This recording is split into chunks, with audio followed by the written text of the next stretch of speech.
Hello friends, नमस्कार आप सभी लोगों को। आज का हमारा टॉपिक है इमरजेंसी ट्राइज कोड के बारे में।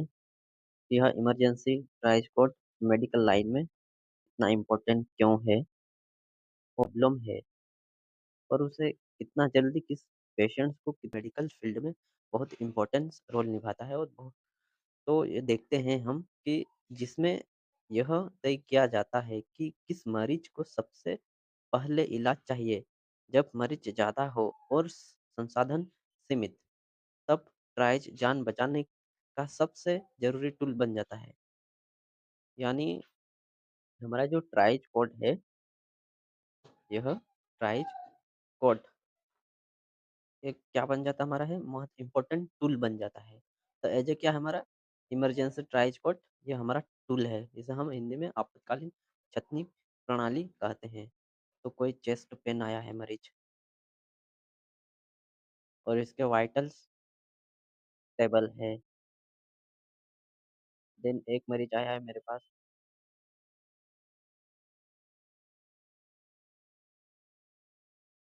सीवियर ट्रोमा वाला, सीवियर ट्रोमा, और इनको हेवी ब्लीडिंग हो रही है इस पेशेंट्स को। थर्ड आया है माइनर एब्रेजन वाला है। तो मुझे सबसे पहले इनमें से किस मरीज को देखना है, सीवियर मेजर ट्रोमा वाले किसको हेवी ब्लीडिंग हो रही है। देन चेस्ट वाइटल्स, इससे मुझे सेकंड ये सीवियर वालों को डील करने के बाद हैंडल करने के पश्चात मुझे चेस्ट पेन वाले को, अब चेस्ट पेन में भी वाइटल्स स्टेबल है, यानी पल्स हो गए, बीपी हो गए हैं, रेस्पिरेशन सैचुरेशन स्टेबल है उसमें वाइटल्स। तो इसे हम येलो कैटेगरी में डाल दिया और सीवियर को रेड में डाले, तो इनिशियली ट्रीटमेंट करना जरूरी है। यदि हम सीवियर ट्रॉमा वाले का इनिशियली ट्रीटमेंट नहीं किया है तो इसकी जान जाने की संभावना है। और माइनर प्रॉब्लम है जिसका अब्रेजन्स वगैरह, उसे हम 2-3 घंटे और वेट करवा सकते हैं। तो इस तरह से हम पेशेंट्स को उस कलर कोडिंग वाइज उसे टैग या उसे उन पेशेंट्स को कैटेगराइज करते हैं और उस बेस पे हमें ट्रीटमेंट करना चाहिए। और यह सब दूर ओपीडी इमरजेंसी डिजास्टर्स हो गया है एंड हॉस्पिटल्स में यह इम्पोर्टेंस रोल निभाता है और बेस्ट टूल है। इसके अकॉर्डिंग ट्रीटमेंट किया जाता है कहीं पर भी मेडिकल फील्ड में हो गए, ओपीडी इमरजेंसी में डिजास्टर हुआ है, ताकि प्रॉब्लम हम आइडेंटिफाई कर सकें और उसे इनिशियली उन पेशेंट्स को ट्रीटमेंट दे सके जिनको बहुत इमरजेंसी ज़रूरत है। देन हम इमरजेंसी ट्राइज कोड की डेफिनेशंस देखिए। As a the next, emergency triage code क्यों ज़रूरी है? तो यह समय बचाने के लिए, राइट पेशेंट राइट टाइम, यानी समय बचाने के लिए। हमने कहा डिजास्टर, कहीं पर भी डिजास्टर हुआ, डिजास्टर, और यहाँ पर कम से कम 15 से 20 मरीज क्या हुए, इंजर्ड या घायल हुए, घायल।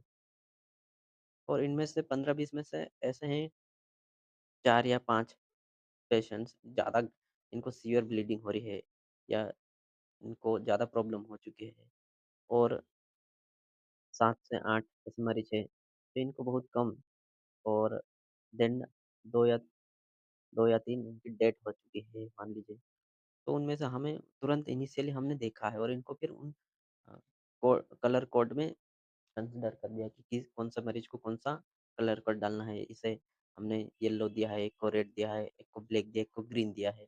तो हम हमें उस मरीज को, जैसे जिनको ये रेड दिया है उसको तुरंत इनिशियली ट्रीटमेंट करेंगे। येलो वाले को थोड़ा लगा कि यार थोड़ा उसे थोड़ी देर बाद ट्रीटमेंट कर सकते हैं, और ग्रीन वाले को और इससे बहुत कम चांस है, उसको ट्रीटमेंट आराम से दे सकते हैं, वेट करा सकते। ब्लैक उसको कोई ज़रूरत नहीं है ट्रीटमेंट करने की। तो इसी तरह को हम उस समय बचाने के लिए कलर कोड वाइज़ उन पेशेंट्स का ट्रीटमेंट कर दें और उनको कलर कोड वाइज़ उनको टैग लगाते हैं कलर का। तो उसी में ही इमरजेंसी ट्राइज कोड का प्रयोग किया जाता है। जिनकी जान को तुरंत खतरा, उन्हें पहला इलाज, जैसे हमने बताया कि किन मरीजों को चलिए ट्रीटमेंट देने की संभावना है। यदि हमने नहीं दिया तो उनकी डेथ होना संभावना कन्फर्म है। डॉक्टर्स नर्स का सिस्टमेटिक इलाज, ताकि एक पे येलो दिया है, रेड टैग लगाया है, ग्रीन, ब्लैक में तुरंत पता चल जाएगा किसको ब्लैक, किसको रेड, किसको येलो है। तो इन मरीजों को उन कलर कोड देख लिया और तुरंत हम उस मरीज के पास गए और उसका ट्रीटमेंट स्टार्ट कर दिया है। तो ये एक्सीडेंट, डिजास्टर, इमरजेंसी, ओपीडी सब जगह इमरजेंसी ट्राइज कोड का प्रयोग किया जाता है। देन नेक्स्ट स्लाइड में देखेंगे कि प्रॉब्लम डिफाइन की गई है इसमें colour code wise emergency triage code. जैसे हमने बताया कि रेड कोड में किन किन मरीजों का डाला है, सांस नहीं रुक गई, सॉरी इसमें है कि सांस नहीं ले पा रहा है, यानी एयरवे ब्लॉक हो चुका है, बहुत ज़्यादा ब्लीडिंग है, शॉक है, सीवियर हेड इंजरी, अनकॉन्शियस, और वो रोड एक्सीडेंट में, और हेवी ब्लीडिंग है, सीवियर चेस्ट पेन, और इसके सीवियर चेस्ट पेन बट, और इसमें क्या वाइटल्स स्टेबल नहीं है। अब वाइटल्स में क्या हो गया है हमारा, पल्स, बीपी, एसपीओ2,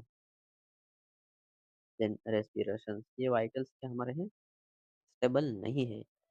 तो उसे हम रेड में डालेंगे, और रेड जिस व्यक्ति को कोड मिला है, या तो उसे हम तुरंत इमीडिएट ट्रीटमेंट करना है, यानी अत्यंत गंभीर है। यदि इन मरीजों का हम ट्रीटमेंट नहीं किया है, तो संभावना है कि इनकी जान खतरे में है।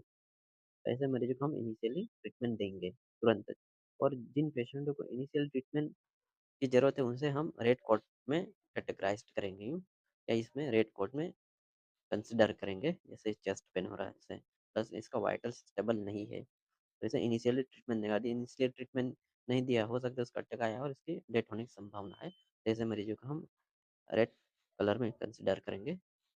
देन हमारा है सेकंड येलो कोड, यानी येलो कलर कोड है, तो ये अर्जेंट, गंभीर लेकिन स्टेबल है। देखते हैं इन कंडीशन में, फ्रैक्चर बट स्टेबल है, मॉडरेट ब्लीडिंग है, ठीक है। चेस्ट पेन, अब चेस्ट पेन हमने रेट में भी था, लेकिन उसमें वाइटल स्टेबल नहीं है। इसमें चेस्ट पेन है बट इसमें वाइटल्स क्या है, स्टेबल है। जिन मरीजों का वाइटल्स स्टेबल है बट उसे क्या है, चेस्ट पेन हो रहा है, तो हम उसे येलो कैटेगरी में डालेंगे, उसे थोड़ी देर इंतजार कर सकते हैं। देन जिनका चेस्ट पेन हो रहा था बट वाइटल्स स्टेबल नहीं थे, अनकॉन्शियस, और इसमें भी बट वाइटल्स स्टेबल है, तो उसे हम येलो कैटेगरी में डालेंगे। तो इन मरीजों का हम इलाज चाहिए, लेकिन थोड़ी देर इंतजार कर सकते हैं ऐसे मरीज, तो ऐसे मरीजों को हम येलो कैटेगरी में कंसिडर कर देंगे। देन हमारा नेक्स्ट स्लाइड है कि ग्रीन कलर, या ग्रीन कलर में किन मरीजों को रखेंगे, जो कम गंभीर है। जैसे स्मॉल कट अब्रेजन, ये स्मॉल कट है, इसका हल्का सा एब्रेजन था, तो गॉस लगाया है, मतलब यहाँ पे है, लेक हो गया है, और थोड़ा सा यहाँ से हल्का सा कट लगा है, तो इसे थोड़ी देर ये इंतजार कर सकता है, इतनी ब्लीडिंग नहीं हो रही है, तो हम यहाँ 2 या 3 आवर्स तक वेट करवा सकते हैं। इसे माइल्ड पेन है या फीवर है, तो इससे भी हम इंतजार कर सकते हैं, इसकी जान घटना नहीं इतना। देन माइनर बर्न, जैसे मेरा ये हैंड हो गया है, देन इस हैंड में हल्का सा इस जगह पे बर्न हुआ है, या इस पार्ट में बर्न हुआ है, तो ये माइनस है, तो ऐसे मरीजों को भी हम ग्रीन कोड में डालेंगे, और ये इंतजार कर सकते हैं काफ़ी समय तक। देन वॉकिंग वुंड, यानी मरीजों को पैर में इंजर्ड हुआ है, मान लीजिए पैरों में, और वह मरीज चल के आ रहा है हॉस्पिटल में, यानी उसकी कंडीशन को हम ये डिफाइन कर लिए हैं कि वो मरीज इंजर्ड है बट वो क्या, चलते हुए आ रहा है, तो वो ठीक ठाक ही है, उससे हम सबसे पहले सॉर्ट आउट करेंगे। तो इनका हम ट्रीटमेंट बाद में भी ले सकते हैं, ऐसे मरीजों का हम। देन हमारा है अभी ब्लैक, ब्लैक कलर को डेथ को इंडिकेट करता है, तो इसमें नो पल्स नो ब्रीथिंग, ऐसे मरीजों का हम, जिसकी पल्स फील नहीं हो रही है, जिन मरीजों की ब्रीथिंग नहीं हो पा रही है। देन मेसिव इंजरी, जैसे हेड इंजरी हुई है, हेड इंजरी, और उसका जो सिर है पूरी तरीके से डैमेज हो चुका है, पूरी तरीके से डैमेज हो चुका है, तो इसको ट्रीटमेंट देंगे भी बट यह सर्वाइव नहीं कर सकता है। इवन इंटरनल ब्लीडिंग हो चुके हैं, बहुत अंदरूनी ब्लड वेसल्स वगैरह फट चुके हैं, और हम उसको ट्रीटमेंट भी देंगे, तब ये रिकवर होने की संभावना नहीं है ऐसे मरीजों का, तो उसे हम ब्लैक में डाल देंगे ताकि हमारा टाइम वेस्ट ना हो, जो अन्य मरीजों को ट्रीट कर सकते हैं और उनको बचा सकते हैं, तो ऐसे को हम ब्लैक में डाल देंगे। तो जिनका मृत या इलाज से लाभ संभावना नहीं है, ऐसे मरीजों को हम ब्लैक में डालेंगे, मेसिव इंजरी वाले को। तो यह हमारा colour coding wise emergency triage code था, जो 4 कलर कोड में रहते हैं। एंड ईज़ी याद रखने का तरीका है शॉर्ट में। तो रेड कलर जिस भी मरीज़ को टिक लगा है रेड कलर का, तो वो डेंजर है, उनका खतरा है जानहानि का, तो उसे तुरंत इनिशियली उसको ट्रीटमेंट की ज़रूरत है। देन येलो कलर का से डिले, तो इसको मेजर ट्रॉमा है, बट सॉरी इसको मेजर ट्रॉमा वाले को तो हम रेड में लेंगे, इसको ट्रॉमा इसको भी मेजर है बट ब्लीडिंग कम हो रही है, तो उसे हम येलो कलर में डाल देंगे, तो उसे टेक लगाएँगे। देन ग्रीन कलर, उसे गो लेटर, इसे हम आराम से ले सकते हैं, जैसे हमने माइल्ड पेन हो रहा है, फीवर हो रहा है, माइनर एब्रेजन्स है, ऐसे मरीजों का हम आराम से ट्रीट करेंगे। एंड ब्लैक कलर डेथ को इंडिकेट करता है, तो ये हमेशा इमरजेंसी ट्राइपॉड में चारों कलर यूज़ होते हैं। हमें याद होना चाहिए, हमें पता होना चाहिए कि कौन से मरीज को कौन सा कलर का टेक लगाया जाता है और उन टेक वाइज़ हमें किस तरह से ट्रीटमेंट करना चाहिए, किनको पता होना चाहिए कि ये टेक लगे हैं, तो इन इन मरीजों को बहुत जल्दी आवश्यकता है ट्रीटमेंट की, और इन मरीजों को अवॉइड कर सकते हैं ऐसा, तो सभी लोगों को इसके बारे में जागरूकता होनी चाहिए। और ये वीडियो आप लोगों को काफ़ी हेल्पफुल रहा होगा, तो अपने फ्रेंड सर्कल में भी सर्कुलेट कीजिएगा ताकि उन लोगों को भी यह इन्फॉर्मेशन मिले और वो उन लोगों को पता रहे। तो आज की क्लास को हम यहीं ख़त्म करते हैं। बहुत बहुत धन्यवाद।